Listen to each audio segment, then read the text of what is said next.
Elon Musk faz mais uma gravíssima acusação contra o ministro Alexandre de Moraes.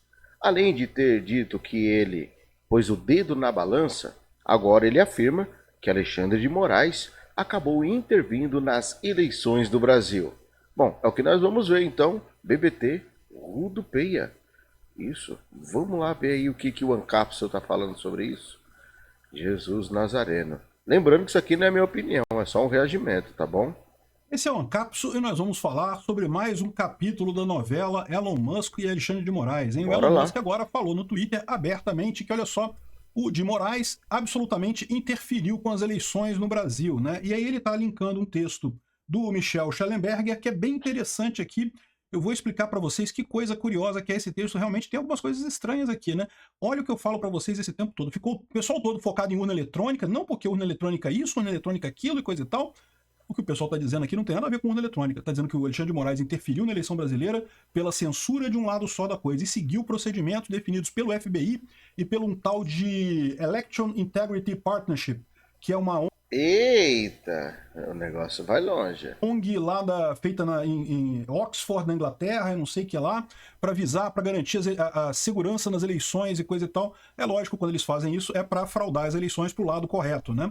E essa que é o grosso da acusação aqui. Vou falar sobre essa acusação aqui do Michael Schellenberger e sobre alguns desdobramentos dessa história. Essa notícia foi sugerida por outras pessoas e outras pessoas. Não mexa com alguém capaz de fazer foguete da ré e várias outras pessoas. Obrigado aí ao pessoal que sugeriu as notícias lá no nosso site, no visãolibertaria.com. E obrigado a você que está assistindo o nosso vídeo. Se você gosta do nosso conteúdo, por favor, deixe o seu like e se inscreva aqui no canal, né? Então, o grande coisa que o Elon Musk não quis nem saber, meu amigo. O Elon Musk não tem preocupação. Eu teria coragem de falar isso aqui, eu teria dificuldade de falar isso daqui, porque né, eu não gosto, não quero ser preso à toa, né? Com Aqui, ó. Mas certeza. a minha impressão é que ele tá certo, tá? O Alexandre de Moraes absolutamente interferiu com as eleições brasileiras. Interferiu manipulando o algoritmo na urna e não sei o que lá. Não, isso seria a forma mais complicada de fazer a coisa. Ele interferiu da forma mais simples. Ele foi lá e botou o dedo na balança da eleição. Ele censurou de um lado, não censurou do outro, né? E esse foi um ponto que eu sempre levantei, que eu sempre falei, olha só, isso é preocupante, né? E fica o pessoal bolsonarista aí, ou uma parte dessas pessoas, não todas, evidentemente, falando, não que urna eletrônica, cadê o código-fonte, não sei o que lá, eu já expliquei porque é uma besteira isso, código-fonte tá lá no TSE, é só você se inscrever lá que você vê o código-fonte inteiro. Esse pessoal fica falando isso, não que quer o código-fonte, vai lá no TSE, cara, tá lá o código-fonte, é só você se inscrever lá, que você vê o código-fonte inteirinho, não tem nada escondido de você lá. Mas aí é aquele negócio, né? A pessoa que fala tipicamente não sabe nada de programação, e se souber alguma coisa de programação, não sabe também como fazer inspeção de código e coisa e tal. Enfim, mas no final das contas, o problema é esse, isso distrai a coisa do problema central, né? Como é que esse pessoal efetivamente distorce eleições? E aí que eu falo que é isso, se talvez o pessoal não tivesse ficado tão focado em urna eletrônica, urna eletrônica, urna eletrônica, teria olhado para o entorno da coisa e tem medidas que poderiam ter sido tomadas nesse sentido, né? E, bom, vamos entender. E na minha opinião, isso era o que eles realmente queriam, que todo mundo ficasse focado em urna eletrônica. Minha opinião. Que ele está falando aqui, né? Coisa dele é muito grande e ele fala aqui justamente é uma thread grande, uma parte é paga. Eu acabei até assinando a coisa dele aqui, 40 prata por mês, para poder ler a thread inteira aqui. Eu não posso mostrar a thread inteira para vocês, porque eu não sei como é que é o contrato aqui de confidencialidade, né? Uma vez que eu paguei para ter acesso a essa informação, eu não vou mostrar a thread dele toda aqui, mas eu vou falar para vocês, porque eu aprendi, então agora eu posso falar, né? Então eu vou falar parte dela, mas tem muita coisa aqui, são 3 posts grandes aqui com um monte de informação. Esse primeiro aqui é a parte aberta, ele fala que anos de planejamento militar americano e inglês estão por trás da censura brasileira, segundo sugere evidências, né? E serviço secreto, unidades de espionagem especializadas e ban permanente em populistas foram táticas desenvolvidas por operativos do governo americano e inglês, né? Então, ele fala aqui sobre o Comitê Judiciário lá do Congresso americano, que liberou 500 páginas de informação confidencial sobre o Twitter e coisa e tal, sobre as ordens do STF sobre o Twitter. Aliás, diga-se de passagem, o Barroso já falou que não tem problema não, que isso daí é problema americano, a gente não vai se envolver nisso não. É lógico, a gente não tem o que fazer, né? Fazer o quê? Vamos falar, não, estou obrigado, eu vou mandar PF lá no Congresso americano, prestar conta, tirar o celular de todo mundo do Congresso americano. Não tem como fazer isso, né? Coitado da Polícia Federal brasileira. Mas enfim, esse documento, né, obtido através de uma petição contra o Twitter, e aí mostra que foram... Olha, eu tô rindo, mas é com respeito, viu? Porque eu vi isso daí, não estou afirmando que é verdade, mas eu vi isso né, no trend do Twitter ontem, né? Do X, né, aliás, falando que mandaram a PF lá prender congressista. Pelo amor de Deus, né? Sair daqui do Brasil para ir lá nas Américas para aprender. Oh, pelo amor de Deus, aí é doído, hein? Bans permanentes sobre 150 oficiais eleitos, 150 deputados Vai tomar o celular deles. e senadores, jornalistas e mais um monte de coisa. E aí, o que eles falam, além disso, conta alguns casos aqui, fala o caso do Marcel Van Hatten, que foi suspenso, né, foi banido, segundo a ordem do juiz, dizendo que ele estava atacando as eleições brasileiras, atacando a urna eletrônica, mas, na verdade, o post dele falava sobre uma crítica à questão trabalhista, ou seja, não tinha nada a ver com urna eletrônica, só que eles tiraram ele de qualquer jeito porque ele era favorável a Bolsonaro, né?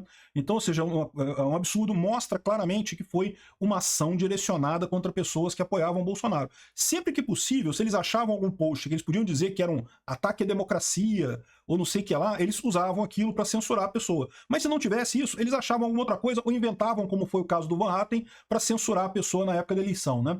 Aí ele fala aqui, ó, em muitas maneiras, a forma de censura no Brasil é única ao Brasil, né? O complexo de censura brasileiro está localizado no judiciário e não no executivo, como está acontecendo na Europa, na Comissão Europeia e nos Estados Unidos, no Departamento de Defesa, no Departamento de Segurança Interna e em outros lugares, em outras agências, né? Ou seja, o que ele está falando que a diferença lá fora e aqui no Brasil é que aqui no Brasil isso aconteceu no judiciário, enquanto lá fora foi no executivo, né? É assim que é nos Estados Unidos e é assim que é na Europa. Por que essa diferença? Eu explico para vocês. É porque a esquerda aqui no Brasil estava totalmente destruída, né? A única coisa que sobrou da esquerda aqui no Brasil, o Brasil não elegia mais nem deputado esquerdista, quase pouquíssimos deputados da esquerda eleitos, prefeitos foram poucos, governadores não foi nenhum do PT, alguns de esquerda, mas nenhum do PT. Ou seja, a esquerda aqui Graças a Deus, que imagine se ele tivesse conseguido a desgraça que não tinha feito no Brasil a mais. no Brasil, com a tragédia do governo Lula, do governo Dilma, não conseguia eleger mais ninguém. Aí, resultado, a única coisa que sobrou da esquerda aqui no Brasil era a Suprema Corte, era o STF. E por isso que ele tomou para si esse papel, né? Lá nos Estados Unidos, é verdade, o Trump surpreendeu os democratas, né? E realmente teve um protagonismo muito grande, ganhou muito bem a eleição de 2016. Mas em momento algum, os democratas estavam mortos lá nos Estados Unidos. Eles ainda tinham vários estados, Nova York, Califórnia, vários estados grandes ainda eram democratas, lá existe um equilíbrio muito grande. Então, o executivo, a esquerda lá ainda tem um poder muito grande, né? Ainda tinha um poder muito grande. Continua tendo agora, elegeu o Biden, coisa e tal, né? Continua a decadência, tá? Da mesma forma que aqui no Brasil, continua a decadência da esquerda americana, mas eles ainda têm força lá. Na Europa, a mesma coisa, né? Agora está crescendo muito o pessoal mais à direita lá na Europa, mas o grosso do sistema eleitoral lá, o grosso do sistema político europeu ainda é de esquerda, então esse pessoal ainda tem força. Então, nos países que a esquerda tem força ainda, eles têm usado isso para contrabalançar a coisa da direita, né? Talvez por isso que o STF está tão implicado com a Lava Jato. Por quê? Porque, em última análise, foi a Lava Jato que minou a esquerda aqui no Brasil mais do que o normal. Né? A esquerda já estava caindo no mundo todo, mas aqui no Brasil a queda da esquerda foi mais rápida, teve o impeachment da Dilma, teve a prisão do Lula e coisa e tal por conta da Lava Jato. E aí, quando o pessoal da esquerda resolveu reagir, viu que não tinha como reagir, a única coisa que sobrou para eles foi o STF, e daí que o STF entrou em... E eu não duvido da possibilidade de que a esquerda venha a ter algumas pessoas presas novamente. Agora, na conclusão disso daí, eu não descarto essa possibilidade. campo e fez a mágica acontecer, né? Desfez a Lava Jato inteira, reabilitou o Lula para concorrer, não sei o que lá, teve que desfazer um monte de coisa. Isso foi a visão que esse pessoal tem, né? Então, mas eles falam aqui que, embora tenha essa diferença na questão do processo de censura, em outras maneiras, a censura no Brasil reflete o que tem de mais avançado no complexo industrial de censura criado pelos Estados Unidos e pela Inglaterra, por oficiais do governo americano e inglês, né? E particularmente aqueles trabalhando com as agências militares de inteligência. Então, ele fez um trabalho aqui grande, de novo, eu não vou poder falar tudo que ele falou aqui, porque né, é conteúdo pago, mas eu vou dar para vocês algumas ideias bacanas, que foi o seguinte, eles mostram, por exemplo, essa parceria aqui do FBI, isso aqui foi em 2022, aqui, ó. Na verdade foi em 2018, atualizado em 2022. Em 2022 eles alteraram alguma coisa aqui, eu fico até curioso de ver o que foi alterado aqui em 2022, né? Não dá para ver aqui a atualização em 2022, porque repara que eles atualizaram em 11 de agosto de 2022, né? O que será que eles mudaram nessa matéria aqui? Enfim, Repara que o FBI expôs ao TSE a sua experiência no combate à fake news, né? Então, lá em 2018, a gente está falando da eleição do Bolsonaro, eles já tinham preocupação com fake news e coisa e tal, e o FBI esteve aqui no Brasil ajudando o TSE, tá? O senhor Fux aqui, que era o presidente do TSE na época, e um mané aqui do FBI, que eu não sei quem é, deve ter o nome dele aqui. Howard Marshall, é o diretor da divisão de crimes cibernéticos do FBI, que esteve aqui no Brasil e deu algumas ideias aqui para o TSE sobre como fazer isso, né? E basicamente essas ideias giravam em torno do programa Election Integrity Partnership, que justamente foi fundado em 2020, então eleição do Biden, como uma coalizão não partizã para a comunidade de pesquisa, oficiais eleitorais, agências do governo, sociedade civil, mídia, né, plataformas de mídia e outros que defendem as eleições contra aqueles que querem diminuir essa eleição, explorando fraquezas no ambiente online, né? Então, aqui, o nosso trabalho levou em 2022 ao Observatório da Internet de Stanford e à Universidade de Washington para propostas para justamente você evitar o ataque ao processo democrático, tentativas de dificultar a votação. Olha que coisa curiosa, né? Como que foi lá nos Estados Unidos? Como é que os democratas conseguiram ganhar lá nos Estados Unidos em 2020, né? Houve um excesso de votos pelos correios, né? E aí, como é que eles chamam isso lá, né? Eles dizem que é tentativa de suprimir votos. Quando o pessoal fala que voto pelo correio tem que ter com a assinatura certinha, não pode aceitar voto pelos correios de qualquer pessoa, a pessoa tem que se inscrever antes. Essas coisas todas que o pessoal que apoia o Trump lá passou a defender, é conhecido lá nos Estados Unidos como tentativa de suprimir os votos. Alguma coisa similar com as operações da Polícia Rodoviária Federal aqui no Brasil, que sempre existiram. Toda eleição a Polícia Rodoviária Federal faz operações, porque é proibido pela lei eleitoral brasileira você transportar eleitor. Mas aí nessa eleição, nessa última, não pode proibir, é proibido proibir. Tem que... mas a lei fala que não pode transportar eleitor. Não, mas mudou a lei. Agora o Alexandre de Moraes, sem precisar do Congresso nem nada, ele mudou a lei e pode transportar eleitor, né? É uma coisa complicada, no final das contas, mais uma coisa complicada. E o pior, o diretor da Polícia Rodoviária Federal responde por isso até hoje, como se ele estivesse fazendo errado, né? Da mesma forma lá nos Estados Unidos, eles não chamam isso de você validar ou garantir que só quem tem o direito a voto que está votando mesmo. Não, é supressão de votos, está impedindo as pessoas de votar. Participação reduzida, votação confusa, delegitimação de eleições, de resultado de eleição sem evidência, ou seja, criticar a eleição sem evidência, não pode. Isso é um absurdo, né? Enfim, então é essa parceria aqui desses dois institutos que justamente gerou esse site aqui. Não tem muita coisa aqui no site não, tá? De vez em quando eles têm algumas coisas que eles falam aqui teorias da conspiração e coisa e tal, mas isso daqui tipicamente é ataque à direita. É um grupo de esquerda que quer impedir o crescimento da direita. E só isso, nada além disso, né? Não tem embora eles se revestam aqui de uma certa academicidade, né? Eu não preciso nem explicar para vocês que as universidades estão cheias de esquerdistas, né? Então, no final das contas, isso aqui não quer dizer nada, né? Enfim, segundo ele está dizendo, é o programa deste pessoal aqui que o TSE está implementando lá no CIED, né? E o que é esse programa aqui? Fala justamente de centros de monitoração da internet, inclusive com equipes de espionagem, né? Ou seja, olha que coisa, por exemplo, o TSE ele pode monitorar as redes sociais para saber o que se fala do TSE. Isso, aliás, várias empresas fazem, né? Sei lá, Bradesco. No Bradesco tem lá uma equipe de monitoração para saber se estão falando bem, estão falando mal do Bradesco. Se estiverem falando alguma coisa, uma crítica muito séria, o pessoal entra em campo para justificar e coisa e tal, né?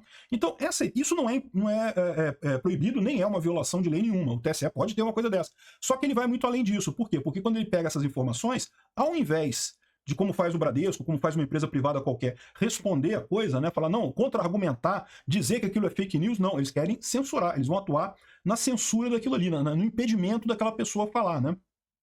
E, inevitavelmente, você tem uma distorção nisso daí. Tende para um lado, né? O que ele fala aqui é que, na verdade, são três pernas que ele fala. Essa equipe de monitoramento e coletar dados e censura, o uso de influenciadores para fazer mudar a opinião das pessoas. Aí a referência clara que aparece é o Felipe Neto. O Felipe Neto, de fato, foi colocado nesse negócio como grande influenciador a favor do governo e não sei o que lá, né? Falando contra o Bolsonaro, contra a direita, a favor do Lula e não sei o que lá.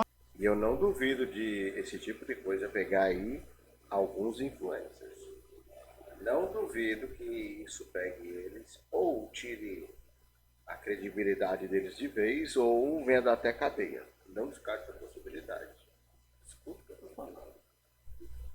a Mind8, certamente, não sei se a Mind8 chegou a operar em 2022, ou se for só depois disso, mas está de acordo também com a proposta dessa Sim, na LP época aqui. operou. Então, é uso de influenciadores, uso de pressão de boicote contra empresas. Olha os Sleeping Giants aí, eles propõem exatamente isso, como os três pontos que eles falam que é para suprimir desinformação. Olha, se não é as três coisas que o governo tem usado. Exatamente. Censurar as pessoas, que é um absurdo, questão de influenciadores falando, pregando mentira, mentindo para ajudar o governo, e campanhas de boicote com a empresa. Vocês sabem, eu já falei para vocês, que esse negócio de campanha de boicote, eu acho que isso aí não é um problema, isso é até uma ideia libertária. E também, os influenciadores falando coisas a favor do governo, não vejo problema também, é direito deles falarem o que quiserem. O que você pode considerar que é um erro é o TSE se meter nisso, porque o TSE deveria ser isento. O TSE é o cara que faz a eleição. Ele não deveria estar favorecendo um lado, ou ajudando um lado, prejudicando o outro, não deveria estar fazendo isso. Ele deveria estar quieto no lado dele, sendo isento aí nessa história, né? Então, são esses três grandes eixos que essa proposta aqui faz, e é exatamente o que o governo brasileiro tem feito, né? Enfim, eles falam desse gráfico aqui que eles usam, mas isso aqui é só um software para você avaliar a presença da sua empresa na internet. Então, não faz sentido. Isso aqui não é ilegal. Isso aqui não invade a privacidade de ninguém, só faz aquele levantamento da internet para saber se estão falando bem, falando mal e coisa e tal, quem está falando a favor, quem está falando contra, as ligações. Como eu falei, isso é muito útil, isso é usado por empresas no Brasil, empresas, entidades. Mas na internet aí, meu Deus do céu. Bota aí, meu filho, vamos lá. Da internet para saber se estão falando bem, falando mal e coisa e tal, quem está falando a favor, quem está falando contra, as ligações. Como eu falei, isso é muito útil, isso é usado por empresas no Brasil, empresas, entidades. Ixi, travou na internet. Não falta mais nada, né? Um pouco mais.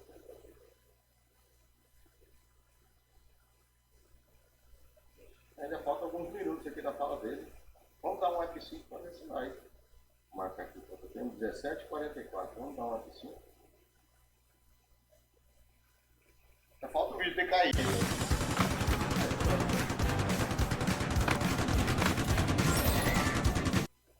Vamos lá. Deles falarem o que quiserem. O que você pode considerar? Já tá, né? O TSE é o cara que faz a eleição. Ele não deveria estar favorecendo um lado.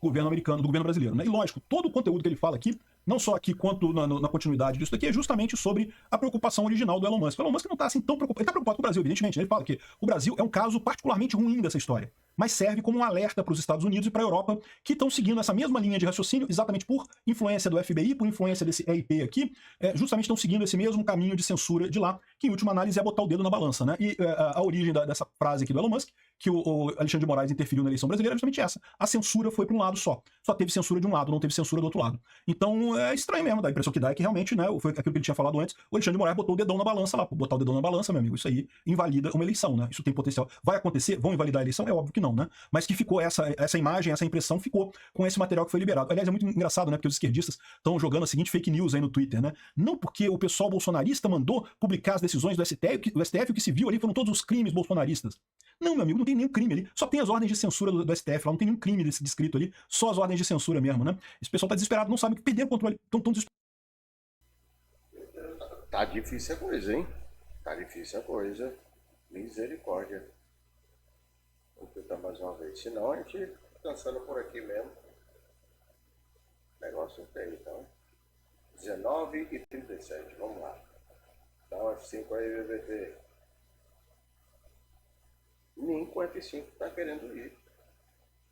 Meu Deus do céu. Bom, não quer ir, não vá. Tá bom, não quer ir, não vá. Vamos então encerrar por aqui. Meu Deus do céu. Bom, segundo o Elon Musk, não são palavras do André Carpano, né? É o que aconteceu aí. Bom, então sabe que o intuito dos vídeos aqui do Baixinho não é denegrir, ofender, macular a imagem de ninguém, nem nada do tipo. Apenas trazer informação com aquele toque de humor com o meu reagimento. Somente isso. Não se esqueça que eu vou deixar os links dos grupos do WhatsApp e Telegram e aí no comentário fixado para quem desejar receber todas as notificações que eu posto aqui e nos meus demais canais. Um forte abraço, até o próximo vídeo.